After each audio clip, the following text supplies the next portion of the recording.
Hi అండి. Carrot హెల్త్‌కి చాలా మంచిది. ఇంకా కంటి చూపుకి చాలా మంచిది అని అందరికీ తెలుసు. కానీ పిల్లలకి ఇస్తే మాత్రం అస్సలు తినరు. అయితే ఇలా ట్రై చేసి చూడండి. ఇక మీదట క్యారెట్లు అంటే బాగా ఇష్టపడతారు పిల్లలు.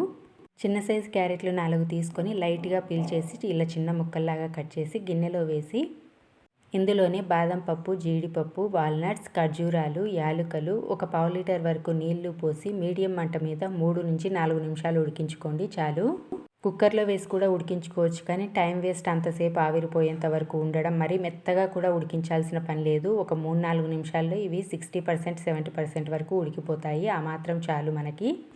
స్టవ్ ఆపేసి చల్లారనివ్వండి. చల్లారేసరికి ఇంకొంచెం మెత్తబడతాయి. మరీ మెత్తగా ఉడికించే కంటే ఈ మాత్రం ఉడికితే చాలు 80% వరకు.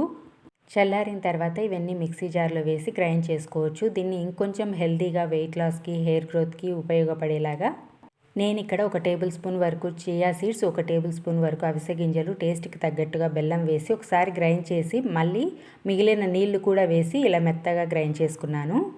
ఇప్పుడు కొంచెం పావు టీ స్పూన్ వరకు పసుపు వేసి మీరు నచ్చిన మిల్క్ తీసుకోవచ్చు. ఓట్స్ మిల్క్, బాదం మిల్క్, కోకోనట్ మిల్క్. నేనైతే కాంచి ఫ్రిడ్జ్లో పెట్టి మీగడ తీసిన నార్మల్ మిల్క్ వేసుకున్నాను. పచ్చిపాలు వేసుకుంటే ఈ స్మూతీ ఇంకా టేస్టీగా ఉంటుంది. లేదు అంటే పచ్చిపాలనే ఫ్రిడ్జ్లో పెట్టి మీగడ తీసేసి ఆ పాలను కూడా వేసుకోవచ్చు. పచ్చిపాల వల్ల ఈ స్మూతీ టేస్ట్ ఇంకా బాగుంటుంది. ఇంతేనండి, పిల్లలకి నచ్చని carrot smoothie, carrot milk shake ready అయిపోయింది. చాలా బాగుంటుంది టేస్ట్. ఎండాకాలం వస్తుంది కదా, చల్లగా ఎంజాయ్ చేయొచ్చు. స్మూతీ నచ్చితే ప్లీజ్ ఒక లైక్ చేసి ఛానల్ని సబ్స్క్రైబ్ చేయండి. Thank you.